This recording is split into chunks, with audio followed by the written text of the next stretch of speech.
Good juju is arrived. Hello. No, I drowned you out there. No, you're trying, Jamie over here trying to kill the algorithm on us every week. Hello and welcome. Yeah. Hello and welcome. Hello, this is Total Spotfest. That is Jamie. Down there we have Austin Reddick. I am JJ. We are coming back at you here. We got a lot of wrestling to talk about, including some in-person wrestling that happened this past week. Woo! Yep. But thank you guys for watching. Thank you for listening. Thank you for joining in with us. Gentlemen, how has your week been? I'm ready for it to be over. I'm ready just to not think about this week and just talk wrestling. It has been a week. well, you might notice that Austin Reddick looks so clear down there. You've got some new hardware down in White Cheetah. I did. I got a new PC. Finally got something that runs properly. Spent the weekend playing video games on it, so that was fun. And then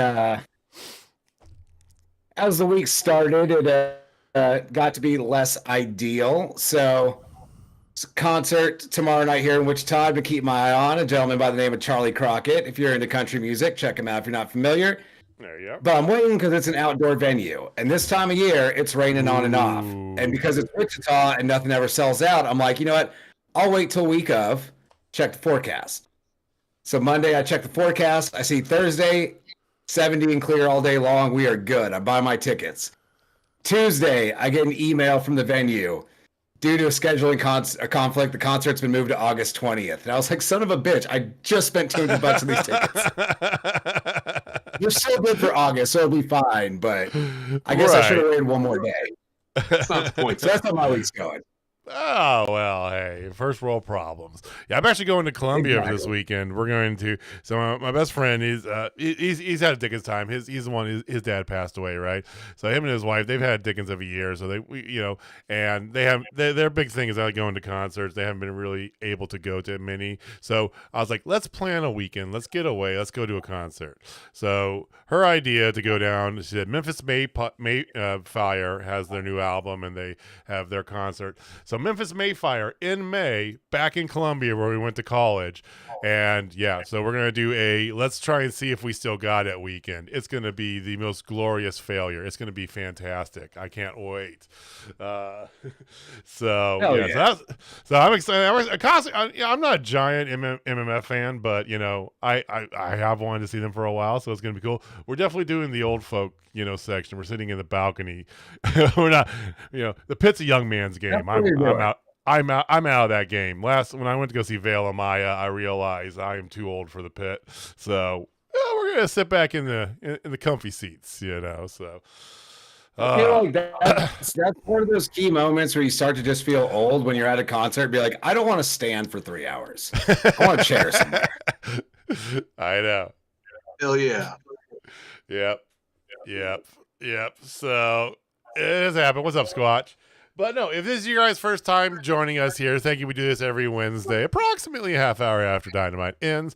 Hit that subscribe button down below. Give us a big like. Helps us out quite a bit. You get the bell to know when we go live. We do pre-shows for local wrestling as well. So come join us a little bit more as we talk about some wrestling. I don't know why I'm dancing. I'm a fan. I like it.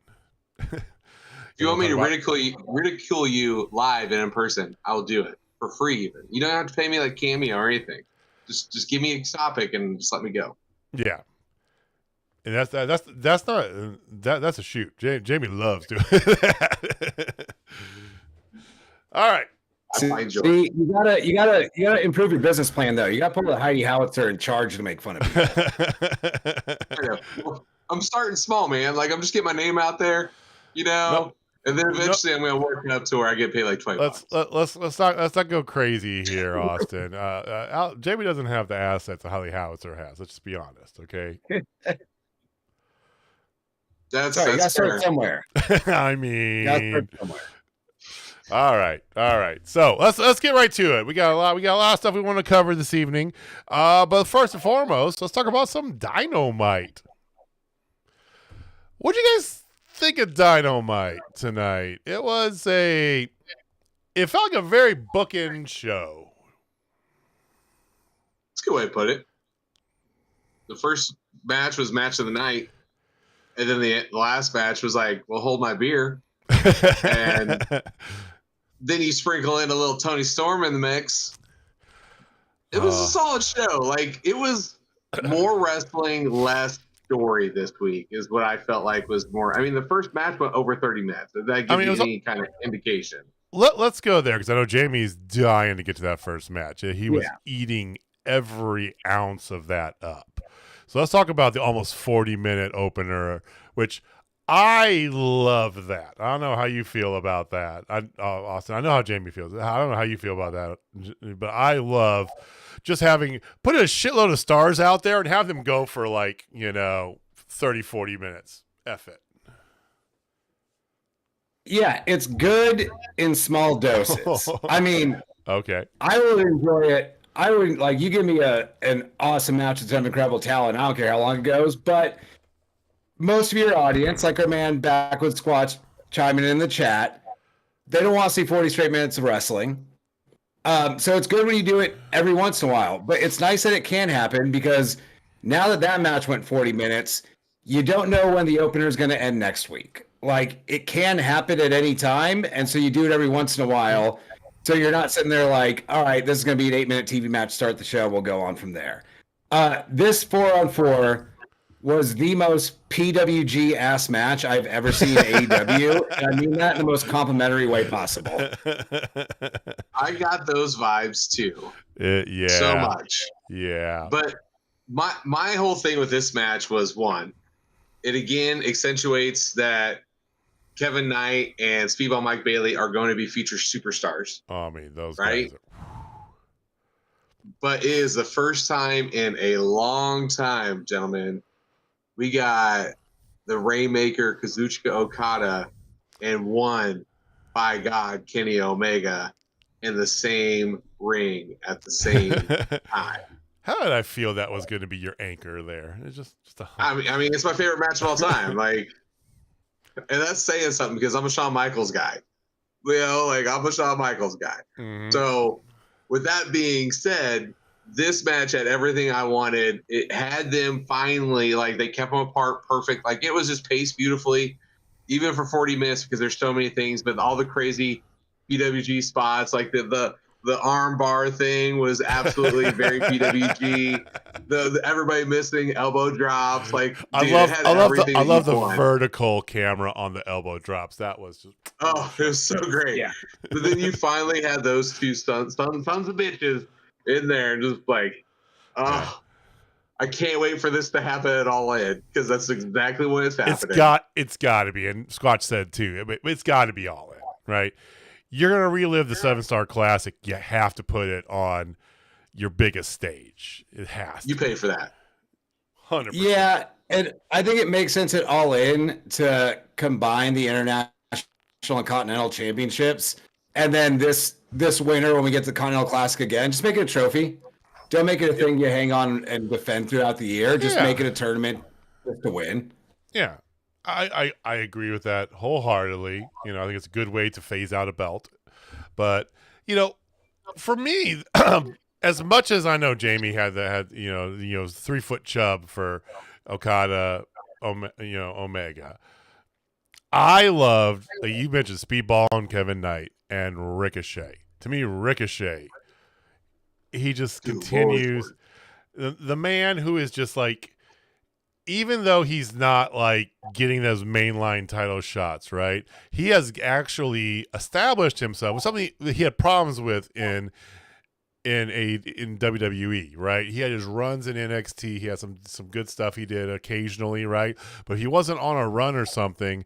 He was just a guy, that people wanted to come out there and do flippy spinny shit and then get the fuck out. He's really worked well, and playing the bald thing and all that. To me, Ricochet was the star of this. Everything. Yeah, this entire match was just fantastic from start to finish. Yeah, it was a great presentation of We Are the Alternative, because we'll get to it later, but I enjoyed this much more than the other wrestling program this week. Okay. Last week was absolute flames. Like, it was so good last week, but this was a nice way to start the show of, hey, if you're looking for something else, check this out. That's fair. We're gonna put a giant pin in that discussion, though. Jamie wants to retort very hard, but we're gonna put a giant pin in that discussion. Okay. We'll get to that in due time. Now, the interesting thing is that, with the exception of a video package here and there, you had an FTR and Stokely video package, which is fine, right? Just kind of, every promo matched up with the story that was told tonight. Okay, so with that in mind, I'm going to keep this in like sections here. Okay, boys. So you had the total opposite of what this match was the next actual scheduled match for the night, which was the Ops versus Nick Camarado, fresh off the injury truck, and a couple guys from catering who I don't even remember who the hell they were, right? Hey, you put some respect on Rhett Titus's name. Sure. That's Ring of Honor alumni Rhett Titus. Former Ring of Honor tag team champion Rhett Titus. And then some other guy whose name I also forget. See.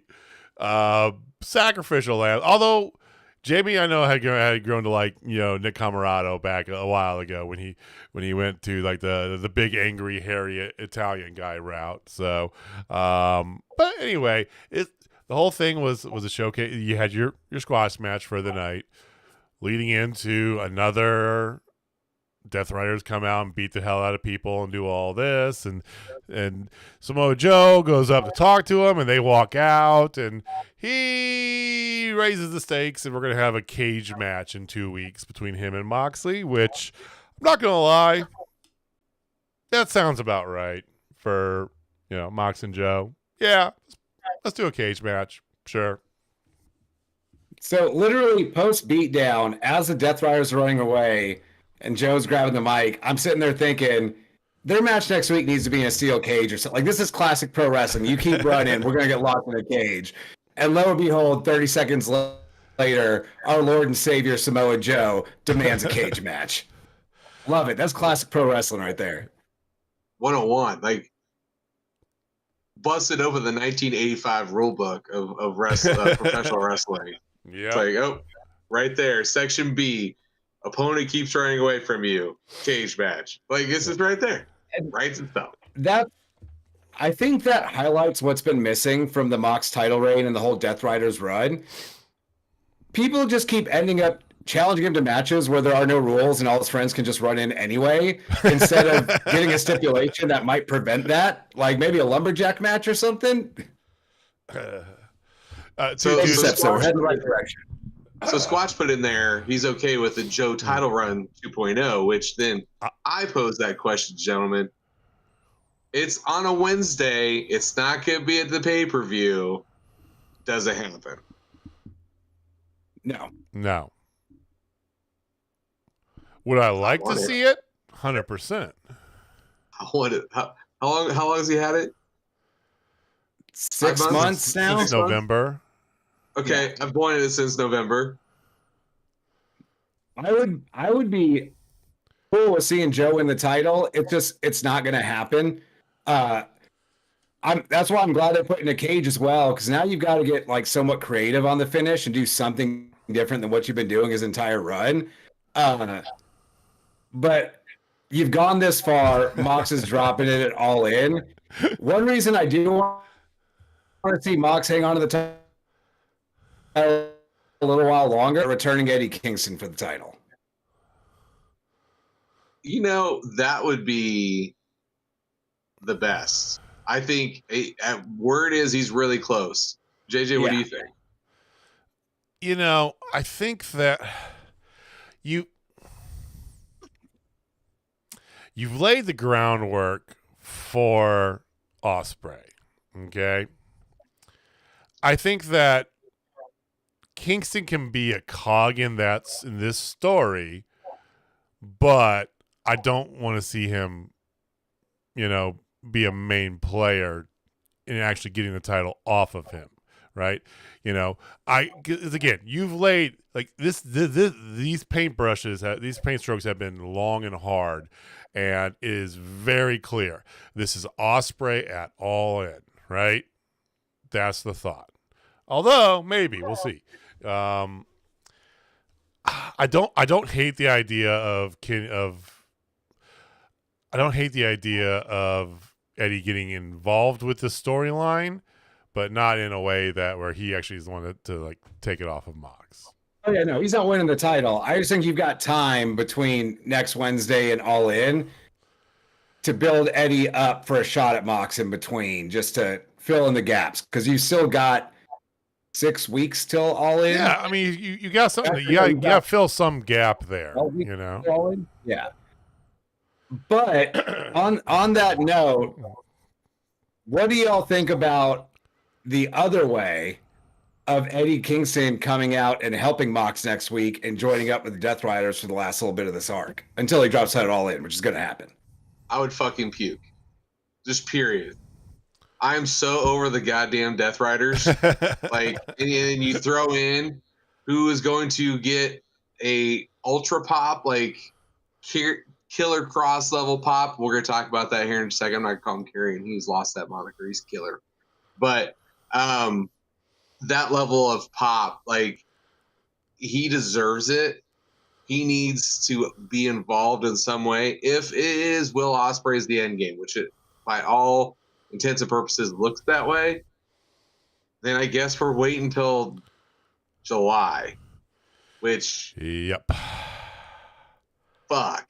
That's why I think if you bring Eddie back as a heel and he joins up with Mox from now until July to put some juice into the last legs of this story, I think it would work. I don't hate it because you have the inevitable Eddie and Mox fallout, right? Yeah, you still get there. I don't hate down that. the road. I hate it. All right, just off principle. Like, it makes total wrestling sense, just off principle. Okay. So fair. Mercedes Moné had a little sit-down interview promo where she basically, she's sitting there with Renee just shooting on Jamie Hayter and whatever, right? The one women's match of the night was Toni Storm's first of her the world title eliminator matches. She has another one next week. Spoiler. Okay. Because she wants a bitch who's got an itch. I love the fact that she did that promo on the red carpet at the Turner Classic Movie Festival or whatever the fuck it was called. It was like, I like that someone in the crowd tonight had a slop tarts. Yes. Like, why is there not a slop tart shirt? Okay, I should make that, obviously. So Miyu Yamashita answered the call. Double J Slapnuts shirt, but says slop tarts and says Slapnuts. $1 million idea. That's a great idea. Well, hey, we'll add to our catalog, and then when JJ ever decides he wants to make us an Etsy page, we can have that out there for people to buy.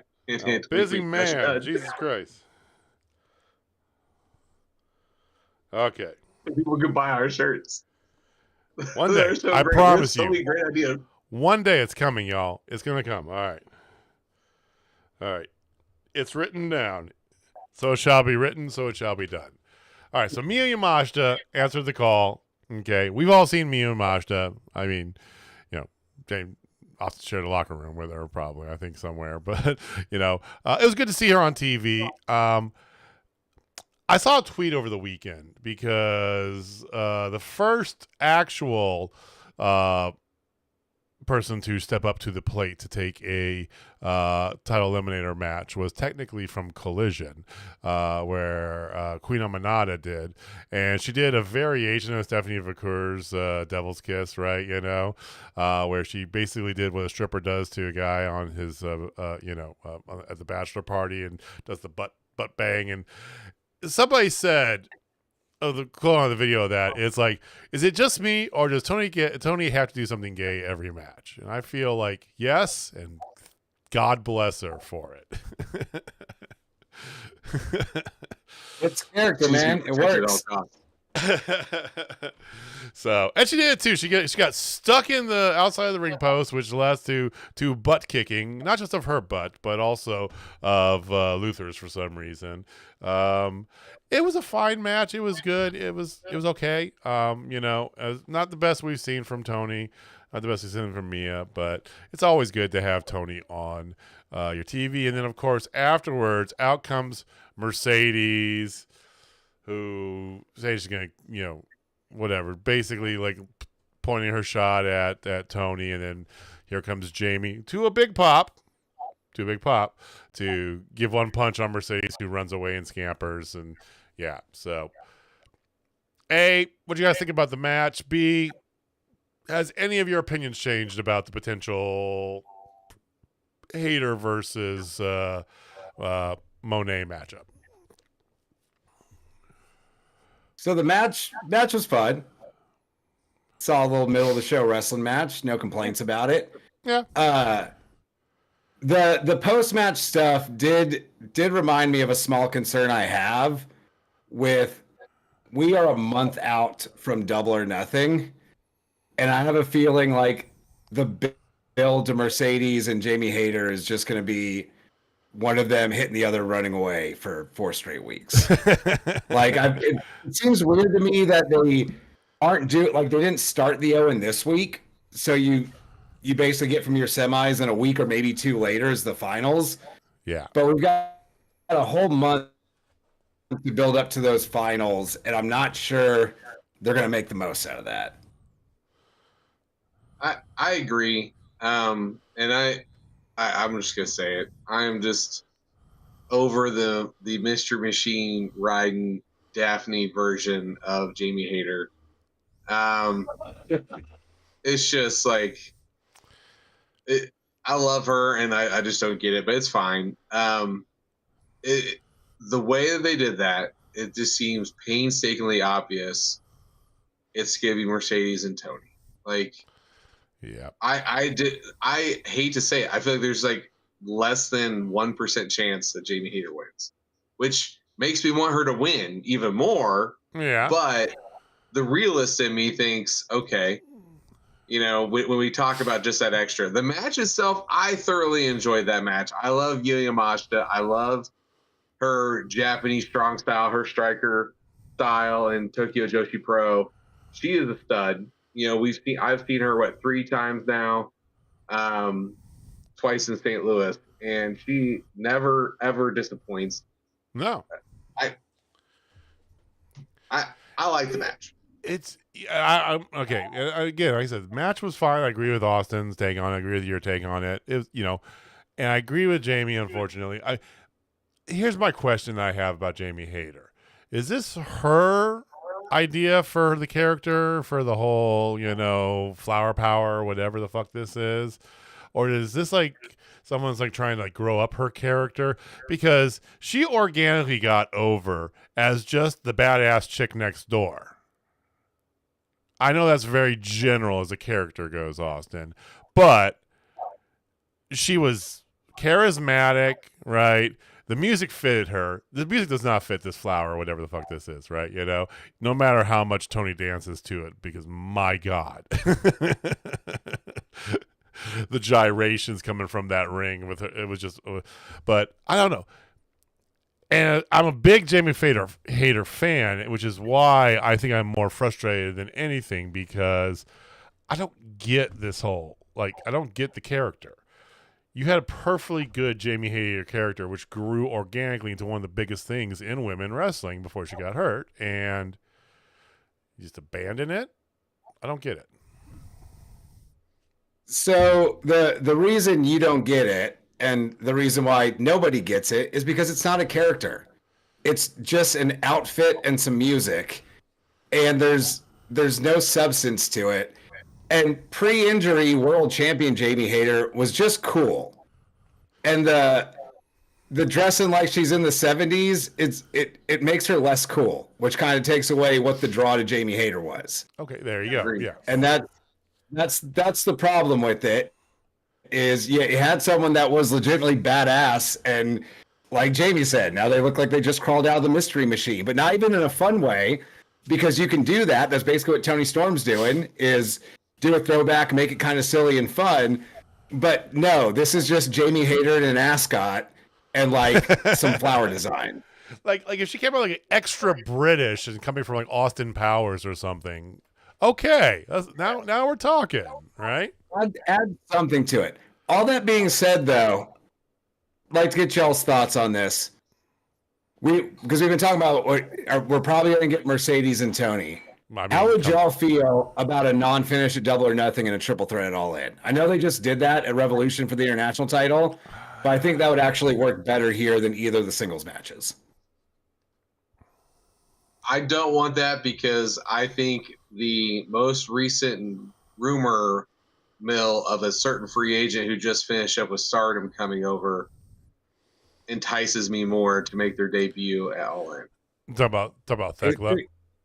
Talk about Thekla. Yeah. How about the way she? First of all, can we take a second? Someone on the show. I wish we had someone on the show that was a big Thekla fan that'd been calling for her to come over. Right. Imagine this, boys. Have you? Okay. I'm not. It's on my sleeve right here. I'm a Thecla stan. I've loved her character growth from under the shadow of Julia to the idol killer. I love it.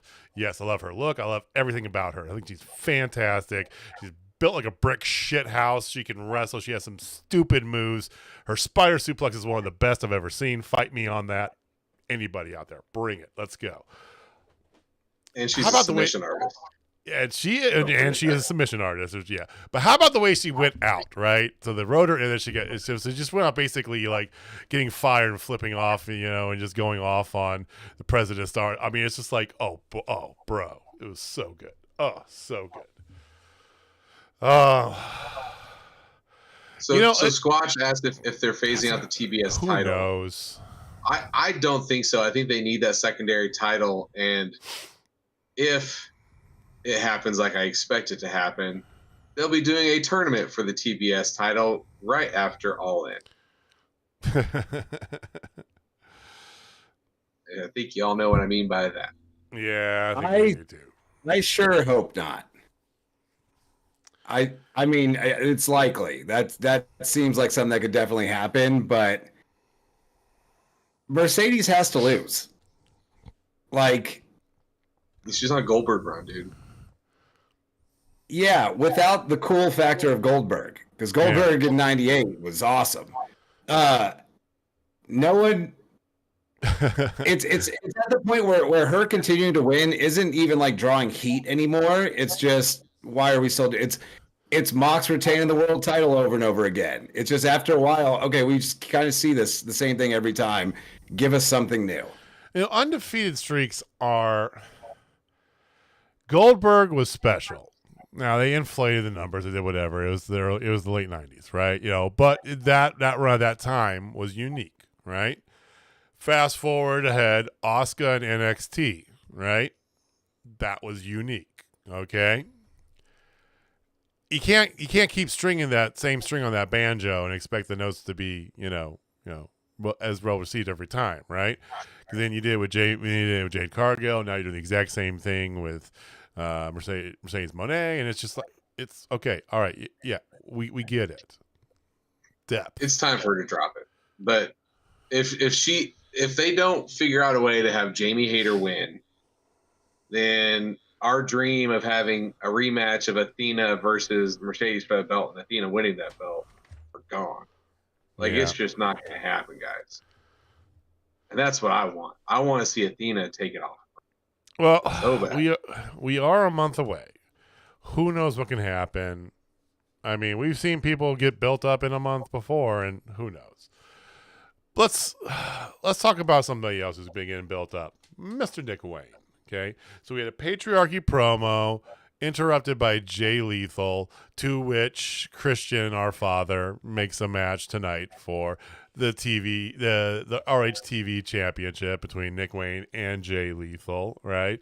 Just kind of pounding that wedge in there a little bit more between him and Nick Wayne. He's going away in a couple weeks here, I think, for a week or two to start the Super Jays, which I can't wait to see him in the Super Jays. That's going to be fantastic. Their match was fine. It was an enjoyable match. Jay Lethal's a solid performer. Nick Wayne has come leaps and bounds from when he first came in, but Nick Wayne does get the victory, retains the title. His father puts the belt around his waist, and there's still a little weirdness to him. Do you like what they're doing with Nick Wayne and how they're doing it? Let's put it that way. I don't dislike it, but I've never been a big Nick Wayne guy. Just doesn't interest me. But it's not a bad story. It's moving things along with the patriarchy, and they kind of disappeared for a while, for a month or two there. So it's nice to see that moving a bit, and it seems like it's heading to a conclusion to free Christian up to tag with Adam Copeland against FTR at All In, which I've been calling for weeks now. I mean, yeah. I mean, that's the play, right, Jamie? The play is to find a way to get Christian out of his own faction, right? Right? Yeah, I think what they're doing is they are planting beautiful seeds. And the whole thing, and I am going to give flowers to one Mr. Austin Reddick right now. As a part of the FWO, of course, I feel obligated because he deserves it, but also because he's also a part of the group, the most dominant pay-per-view picking group of all time. Let's move the show along. It's an hour. Come on, an hour and a half show. Let's go. Anyway, so he said eons ago, you need to pair him up with somebody, get him built up, and then let him fly on his own, right? Like, that was one of the things that he said. They have done that. And now he's starting to get to that point where he can fly on his own. This was not a bad match. Yes, you had Jay Lethal. That does help a butt ton because it's Jay Lethal. But I do like what they're doing. The only thing if I could be negative about one thing is I hate his damn entrance music. I think it is just weak, but that's just me. I think he needs something a little harder, but I get it. But this is the way that they beat out Christian. It just makes so much sense. And then you get that title run. I 100% agree to my heart's content with Austin Reddick on this one. You know, and I am a Nick Wayne. I know that Squad said he's not a Nick Wayne fan. I get it, right? You know, he's 21, right? Or is he even 21 yet? Is he just 20? He's 20. Okay, so still got ways to go, let's be honest. But I feel like they've done the good things to build him up there. I see the future in Nick Wayne. I think going to Super J's is not only awesome, I think it's critical for his development. I think that having him over in Japan more over the next 2 or 3 years is even better. Okay, 100%. No, I hate seeing Jay Lethal job to anybody, but unfortunately, Squatch, Jay Lethal's past the 8. He's a jobber now. I hate to say it. This isn't 2006 TNA. It's a different world. That brings up something really quick. Would y'all like to see Jay Lethal get a Mark Briscoe type run in AEW? Absolutely. I have a long-standing Jay Lethal fan. I loved his ROH title run. Loved him as Black Machismo, as well as the fake Ric Flair. Yes, absolutely. Give me that. I thought about that tonight because I hadn't seen Jay Lethal pop up in a while, and they've used him on AEW proper, not Ring of Honor, here and there for stories throughout the years. But I'd like to see them give Jay Lethal a run like they've given Mark Briscoe. Not at the expense of Mark Briscoe because he's great. And I want to keep seeing him too. But I'd like to see Jay Lethal get his flowers a little bit more in AEW sometime in the near future. I think it'd be cool. You break Jay Lethal off. I mean, you've already kind of Jeff Jarrett said this last year. He's already out of the picture. He's already in the back. Okay. I would like to see, and Lethal's basically cut ties with Sanjay and kind of moved away from that whole thing, right? And the conglomeration ever since the forming of Paragon has been, not really a thing. I would like to see, not as a tag team, but maybe as just weird alliance, Jay Lethal and Mark Briscoe, right? Because they have similar roads traveled, right? One more Black Machismo run. Oh, okay. All right. One. I'm there for that too. Give me one.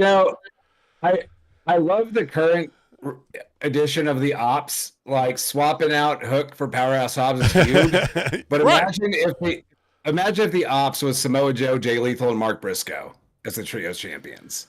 I know Mark Briscoe said he's not tagging anymore, but this trios, it's different. I would love to see them as trios champions.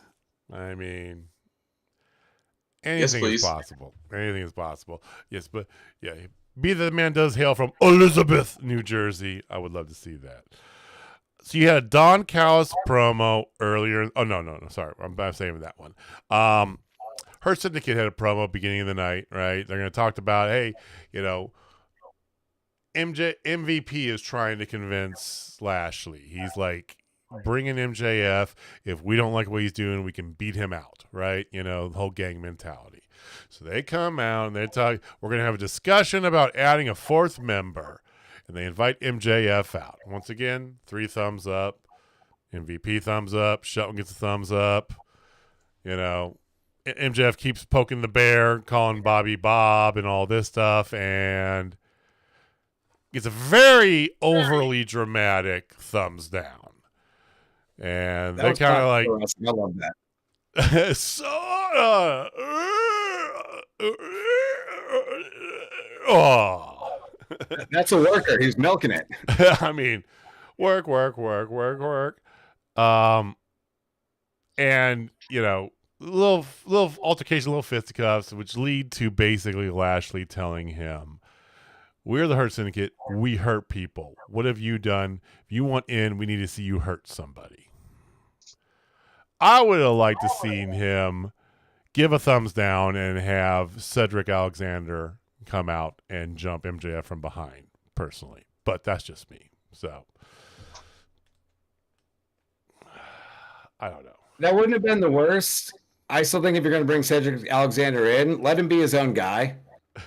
Like, just join him back up with the group he's in WWE is it's low hanging fruit. It would still be good, but I think you could do better. I mean, they literally did for these three here. I mean, literally did that though. I got one for you. I got one. Who has been a guy who's been hurt for roughly 18 months? Probably could use being a part of a group because he's not exactly the best talker. And it would be a good way to protect him because he does have some health things going on. And he could be a part of this and still be on TV and used properly. Wardlow. Has Wardlow been hurt? I thought they just weren't using him. I have no idea. They just weren't using him. I'm trying to think. 18 months is throwing me off. I can't. I'll just give you a hint. You can just give us He the was answer. a former tag team champion. Oh, Keith Lee? Keith Lee. Keith Lee? Is he even still there? Is he still signed? Yeah. He's just hurt. He's got the health thing. Ways. Yeah, he had like a big he had an almost like debilitating health thing, right? Yeah, it was like a scary thing. So they've been helping him out. Like, I guess AEW's been really cool with him about it. Last I read, but obviously that's been a while. Keith Lee he checks all the bills, all the boxes, I should say. I still don't think this is leading to a new member of the Hurt Syndicate, though. I don't think it is. This is leading to 100% FTR because they even said in their promo that their focus is on the tag team championships. Who's the tag team champions? I think the person that's getting hurt by MJF next week is Bobby Lashley. And it's because FTR is coming out and jumping them from behind. And, you know, I'm all for that. FTR with MJF and Stokely Hathaway, bro. Yeah. And I mean, it seems like, I feel like if this story is building to any other conclusion, it's not going to be as satisfying. This just seems like good storytelling if it's them making MJF jumping through hoops, but MJF, the character, jumps through hoops for nobody. So Lashley telling him, go hurt somebody, and MJF being like, bet, and injuring Bobby Lashley with his boys FTR. Like, that's just good storytelling. I'm fine with that. Well, they're stringing it along. People, I mean, Hudson is just getting more and more over. That's the point. Okay. Somebody that they're trying to get over very hard is, of course, Kyle Fletcher. Now, Don Callis' family had a promo. I love the look of the Don Callis family with Alexander Takeshita Fletcher. Like, yeah, you got it right there. No offense to, anybody else have in the family. Let's be honest. That right there, that's the photo. Pumping up his match tonight against Hangman, and and so by the end when he's champion, you'll be able to say my full name, right? It's kind of his new thing, the Protostar Kyle Fletcher. So you have for your main event the Protostar Kyle Fletcher versus Hangman Adam Page. I know Jamie loved himself the first match of the night, but my God, this match, as to be expected. But bro, oh my God. God bless you, Kyle Fletcher. Like, you've come so far, and I loved everything about this match. Virginia is not just for lovers, dude. It's clearly for bangers. It was a lot of pink. It was a lot of pink. Like Bret Hart was like, "Ooh, that's a lot of pink." I mean, there was a lot of pink on that. But hey, whatever. I'm just glad we got a clean finish in this match. Same. I was worried that we weren't going to get one. What do you think about the outcome? And that's something that. Oh, go ahead. No, that's just something that AEW has always done really well. Is sometimes people lose, and that's okay. It's not just your top guys win all the time. Because I mean, even Hanger, who's now pushed to the finals of the Owens, it was just the end of last year. We saw him lose 2 out of 3 to Jay White. Yep. I enjoy so much that they'll let their top guys sometimes just get beat, and it's okay. They come out of it just fine. Kyle Fletcher is not lessened in any way by laying down for Hangman tonight. No, and he almost had the dirty finish, Jamie. It was real close there. I thought for a second, what I was expecting. Yeah, which I was like, cool, because he's like, I think you can't go wrong either way. A big part of me is glad we don't have Fletcher Ospreay 3. Okay. But, I do like kind of the ambiguity of Hanger versus Ospreay. We mentioned earlier in the show all the writing on the wall for Ospreay to win that title. Is it all pointed towards Ospreay now? Because, I mean, Hanger makes a very compelling argument as the guy to beat Jon Moxley. I mean, that's a great story again. Yeah. I think it's like 60-40 Ospreay right now, but you can't go wrong either way. And that's good booking. I just don't want to wait till fucking July, guys.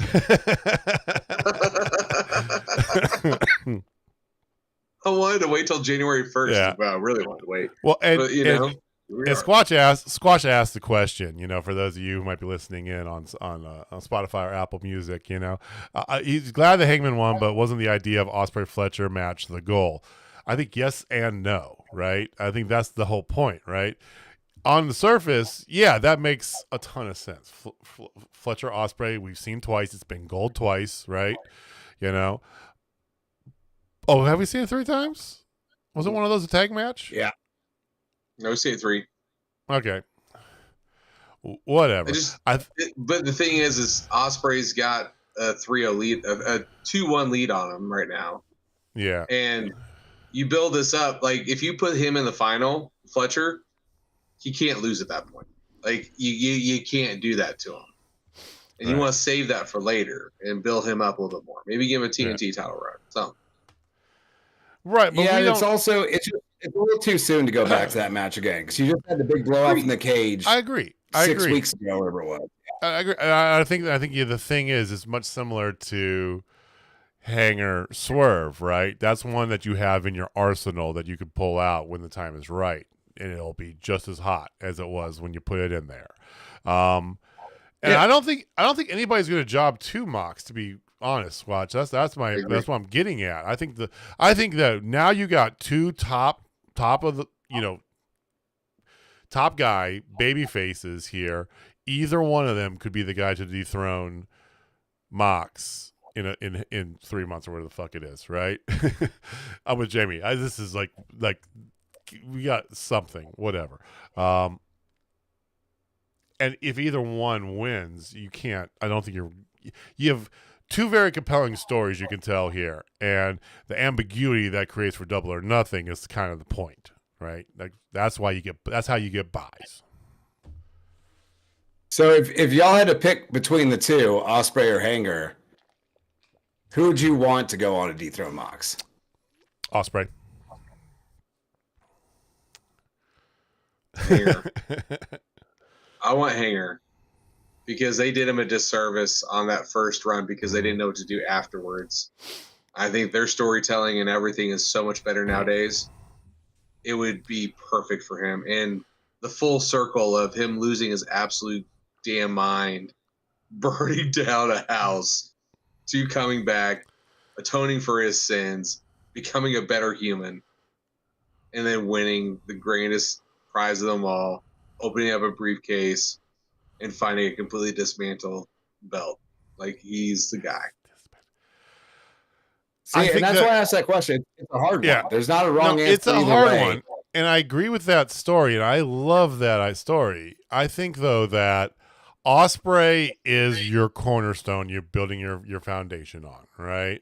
He has been the rah, I'm a AEW guy this whole time, right?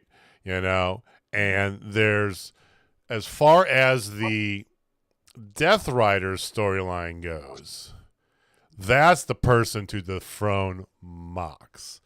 Not somebody who had, this kind of, up and down, is he a heel, is he a face vibe, right? But somebody who has been Mr. AEW. I am defending you. I am coming up to you. It's the same way they took down Hogan with the guy who was homegrown, built and bred, anointed by Sting, blessed by Diamond Dallas Page to be the one to go in there, right? Will Ospreay is our Goldberg. See, This is the one that gets. I think Hanger winning. Yeah, I think Hanger winning at All In is the better moment at All In. I think Ospreay winning is better going forward. I think after this dark time where we haven't seen the AEW title in 6 months now, 8 months by the time we get to All In, I think putting the strap on Ospreay and going forward with Ospreay versus rotate in every top guy you have in that company and just 40-minute banger mega events for the next year of pay-per-views. Like I think that's the move. But I mean, there's no wrong answer. It's good either way. I mean, hell, you put the belt on Ospreay. I'm just last thing, and we'll move on. You put the belt on Ospreay. You can go back to like old school WD, like Monday Night, like Raw is War WWE, where that belt's moving around, right? It's on Swerve, it's on Hanger, it's on Ospreay, it's back over here, it's on Jay White, it's back on Ospreay, it's getting Omega. It's you can just bounce that around. Please, they won't. They won't do that. Yeah, we're all about long title reigns nowadays, and just like we grew up at that time of like, hey, you have so many top guys, any guy can win any given day. Like that's what they need to get to, and they're building it up. It's just, will they actually pull the trigger on that? Because that's why we had to watch. You had to watch every second of every show because you never knew, right? I will say this: long title reigns can be good, but they're not good just because they're long. See Cody Rhodes. So I will say this. I am going to make a Mark Stradamus prediction. I don't have my hat. It's over there. But I'm going to make a Mark Stradamus prediction that the all-in match for the AEW World Heavyweight Championship will be a ladder match. Calling it now. Ooh. It'll be the first time that belt has been up in there. I think that tells the story. I could not disagree with you any harder. Oh, wow. Wow. I don't think you can end this Moxley title run with any way outside of his shoulders being pinned to the mat. I think that's his way out, saying that he didn't get beat. Where does that put us? Back where we were. I'm not breaking this tie. Because we got plenty of time to let that stew. I'm just saying, like in general, if Mox loses a ladder match, then gets to come back and have a rematch, he didn't lose. It's just more of Death Riders in the main event world title storyline. I think it needs a definitive ending with Mox getting pinned in the middle of that ring, and we move on to other things. I'm calling it, man. I feel confident that's how they're going to do it. Well, those of you who are watching us live or watching the replay here on YouTube and checking out the chat replay here, Squatch just gave me a very awkward transition. So let's talk about WWE.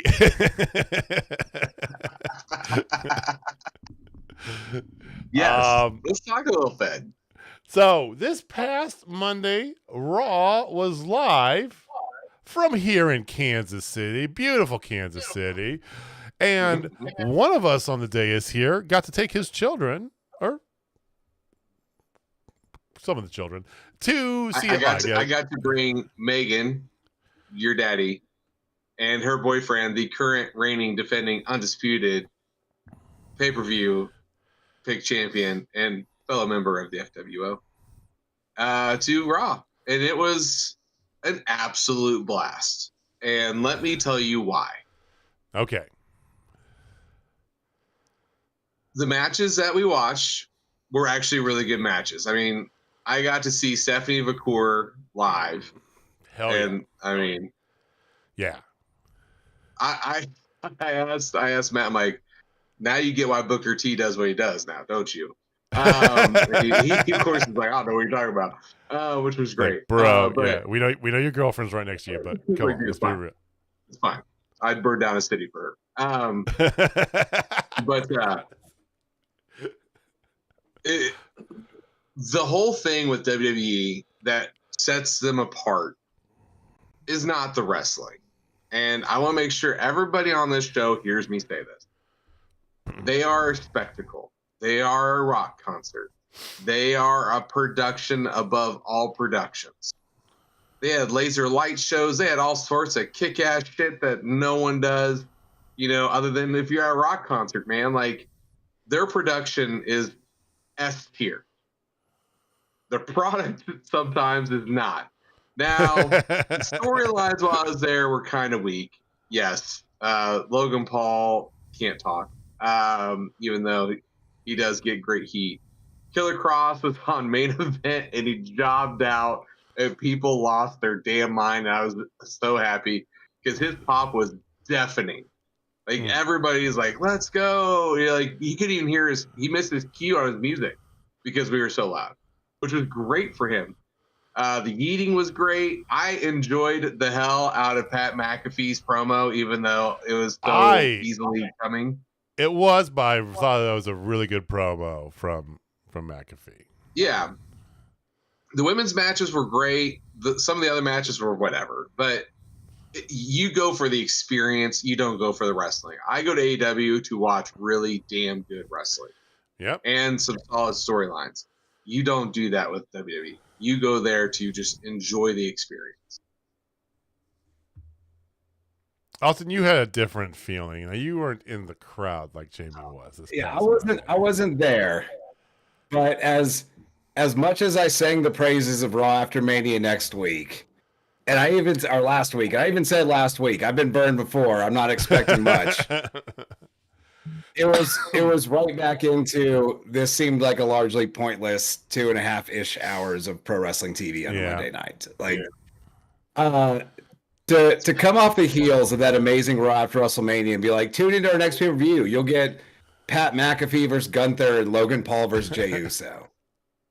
Cool, man, I guess. Like, yeah. Well, it's down on my end. It's the yin and yang that is WWE. You know, let's be completely honest. Because, like I said, I really enjoyed McAfee's promo. Was it like on the nose? Okay, yeah, okay, it was right, but it's good. You know, for a guy who has minimum wrestling experience, but it is what it is, right? The women's matches, like I said, Stephanie Vacour, fantastic. I don't really know what they're doing with Julia and Roxanne, but I don't mind them doing it. And they're on the main roster. The dichotomy of Io and Rhea is turning into something that I want to see because they are so different. And this "are they friends, are they rivals" bit, done a million times. It's one of the oldest tricks in the books, right? I love it, though. I think because both women are stupid over, and they're both great. A match between them is going to be fantastic. We've seen it many times before already, right? But I like what they're doing. So the stuff they're doing with the women is generally pretty good, right? I actually really like some of the other things they did, you know, like the New Day stuff. Some people are dogging on it. I love evil, vindictive heel New Day. I think it's great. Yeah, I didn't hear them, but I assume they're great. Yeah. I think it's fantastic. I think it's Xavier Woods' best work, and God, since Consequences Creed, which was his character. TNA days. Which is character in TNA, which is another segue, boys and girls. That's how we do things here. TNA had another pay-per-view this past weekend. Okay, thank you. Bloop. And I caught most of it in part. The hockey playoffs going on, so I'm going in and out of watching, you know, catching things. But it actually was pretty good. Now, was it half of it NXT people? Yes. Okay. Is this the future for TNA? You better believe it, right? But that being said, A, you did not have Tessa Blanchard win a title. Thank you, Lord Jesus. Okay. And then you had an Ultimate X match. Now, the Ultimate X match has some good stuff and has some stuff in it. The good is El Hijo del Vikingo, right? A top rope into a Canadian destroyer on the apron. Bro, this man is not human. We've seen it personally, right? It's just stupid. And then you had a questionable move from the top of the Ultimate X, Austin. You did. And if you're watching that or you saw the clips on Twitter like I did, because I didn't even know TNA was having pay-per-view until I saw it start popping up on Twitter, you might have formed an opinion one way or the other on whether or not Leon Slater should have been caught on his 450 swanton off the top of the Ultimate X.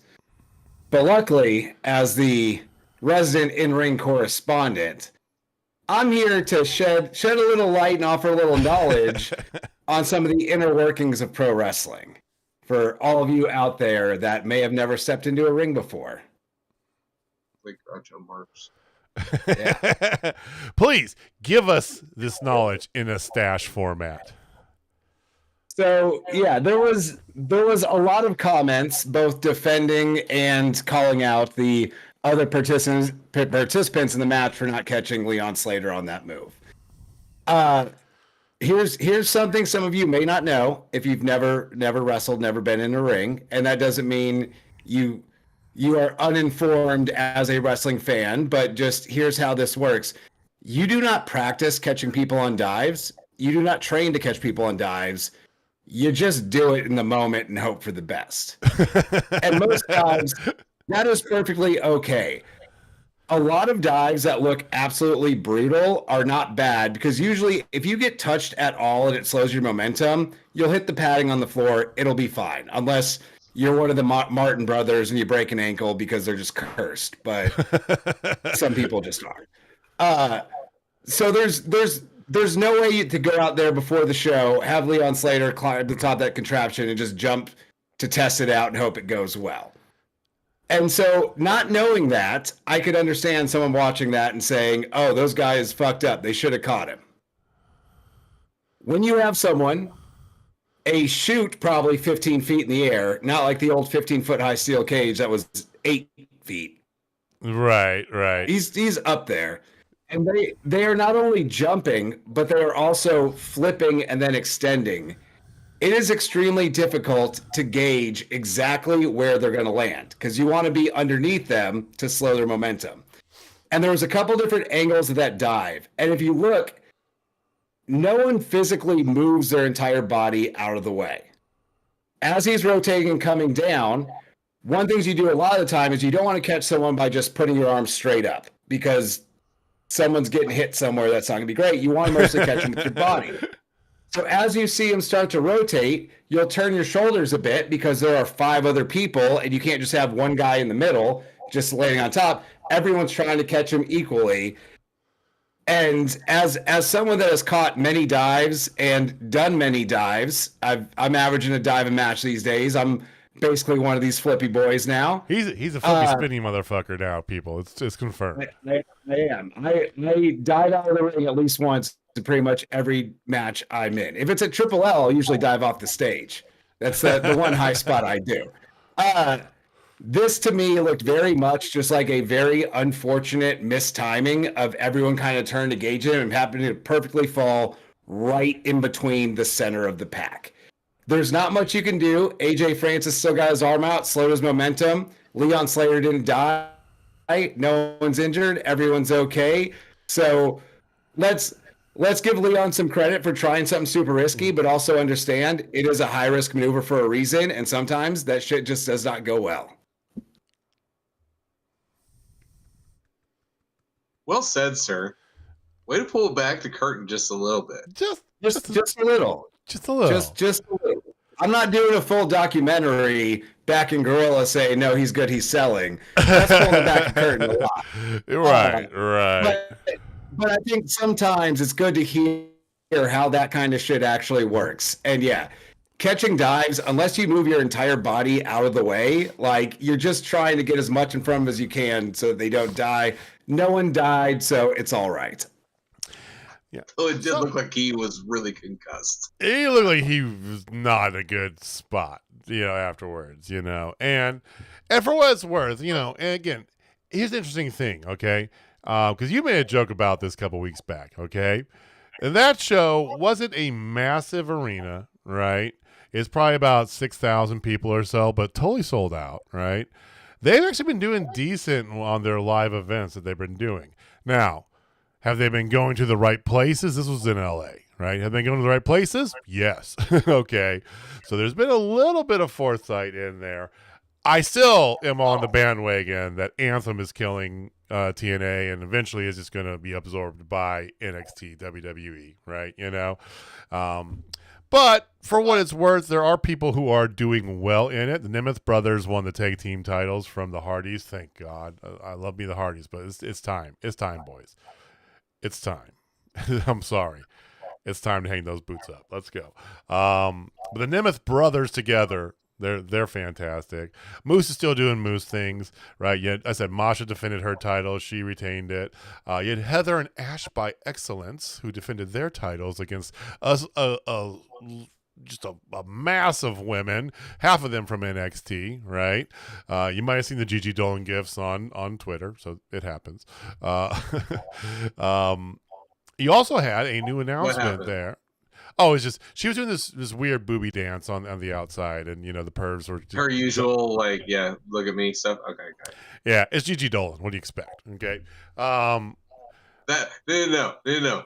They are Take Something fans. I am not, just because of it's all circumstance, really. Okay. It's just because it was after a really emotional match. They said, "Hey, we're gonna throw on the championship match afterwards," and it was like a 25-minute technical match with him, and the crowd was dead after this very emotional match, and he just kept going, "What's my name?" It's like, dude, I don't give a shit at this moment. Yeah. You should have won before this. Is one of our good friend Walter has admitted this to both Jamie and myself here. Is one of his big booking mistakes. Is not ending the show with the Gary J versus Hoodie Howlett, retirement match, swerve angle, right?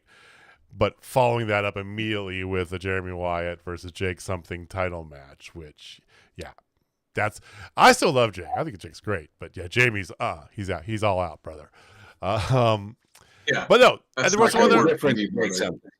And there was an announcement too of talent. So joining TNA's roster, we talked about Maggie Lee, who Austin got to know slightly, right, in passing, in the backstage. We've seen City back in the fall. Yep, I saw her at Found City, right? But she was good. But also newly signed to TNA, Indy Hartwell. So, which is good for her, right? So at least for what it's worth, and I know that you've had a lot of criticism, Austin, of TNA. It is giving people that extra landing opportunity spot, right? Because not everybody can just be in AEW or WWE. There's already enough people sitting in catering in both. Let's be honest. Okay. Wait, hold on. I thought Nick Khan said they don't bench people. I'm glad TNA exists just for another place for wrestlers to get a paycheck. I don't understand who TNA is for. Like, they don't have their own identity. They used to, but it's just another wrestling show. Which, hey, you're putting 6,000 people in an arena on a Saturday or Sunday night, whatever that pay-per-view was. Like, you're doing something all right. To me, there's no reason to actually watch because I don't know what I'm getting from TNA that I'm not getting from WB or AEW or any other number of shows I could watch. It's basically right in between. It's like literally, I want my show to be half AEW and half WWE. Here's TNA. It's basically what you get, right? I would really like if WWE does end up buying TNA, which one just for the library, let me watch old TNA on Peacock or Netflix or wherever they're streaming at any given time. I'm in. I would like to see developmental be kind of segmented where NXT is where you're bringing in a lot of the D1 athletes and models and people you're training at the PC and all that. But have TNA be your other developmental where you're signing people off the indies. And obviously there'll be some cross back and forth. But then you've got two distinct products that are going to be kind of different, both feeding into your main roster eventually. I like that.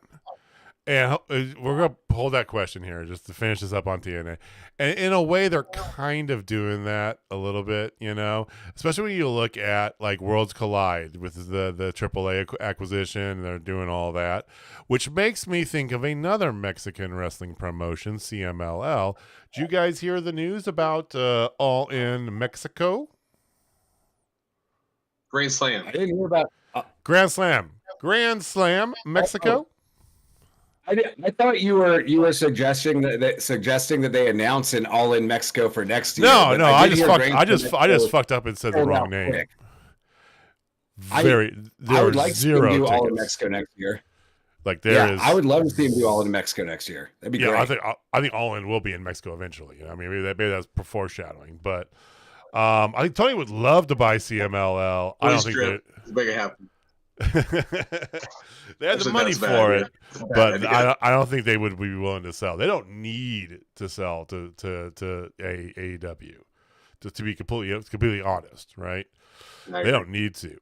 But yeah, they sold that thing out in minutes. There is not literally like it's not just one of those bullshit. No, there's literally 0 tickets you can find for that anywhere. So really quick, just a general PSA, and I mentioned this a couple weeks ago. If you are not following CMLL on Twitter, do so because they will announce when they're doing free shows on YouTube. And it seems like once a week you can just watch some dope ass lucha on YouTube for free.